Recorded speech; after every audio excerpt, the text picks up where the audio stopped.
Өнөөдөр энэ бэлбад юу болоод өнгөрөв? Хамтдаа харцгаая. Knicks эсрэг Spurs NBA финалийн эхний тоглолт. Эхний тоглолтыг тэгээ Нью-Йоркийн дасгалжуулагч Майк Браун олон толоо юм хуцаал эхлүүлсэн л дээ. Шууд утгаараа. Who let the dogs out? Who let the dogs out? Харин тоглолтын эхлэлийг бол Spurs-ус Dylan Harper үнэхээр гайхалтай эхлүүлсэн. Эхний 7 минутанд 10 оноо авахдаа бүх товтлогоо 100%-тай.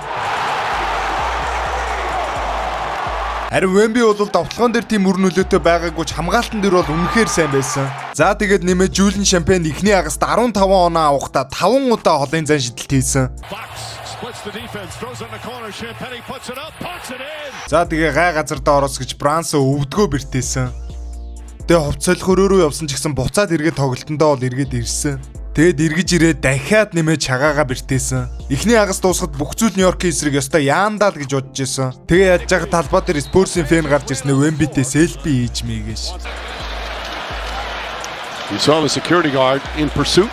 Тэгсэн Jalen Brunson үлдсэн өрөөсөө өвдөг өрөөс нь шагаа хоёр дээрээ тоглоод оноонуудыг аваад эхэлсэн. Across the timeline just under the 8-second time.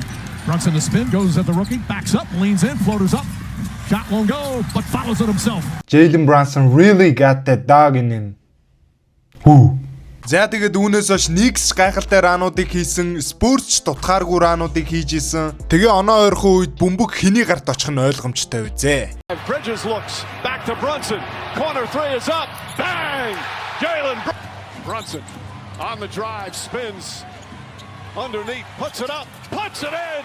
Jalen Brunson. Энэхүү Jalen Brunson өнөөдрийн шидэттэн цолыг хүрдэж New York Knicks финалийн эхний тоглолтод хожил байгууллаа. Тэгээ New York бол ордон дотрооч пик.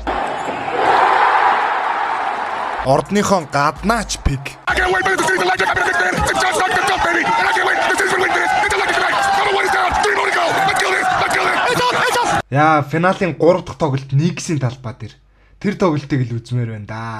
За тэгээд өнөөдрийн барилгачийн цолыг Spurs-ийн хамгийн өндөр цалин авч байгаа тоглогч буюу De'Aaron Fox хүртлээ. Guys, гэхдээ бүх зүйл одоо л дөнгөж эхэлж байна. Цаашдаа бас галзуу тоглолтууд бидрийг хүлээж байна да. Яасан бэ? Дониш их гэ данс хайгаад байна уу? Энэ дээр шүү дээ.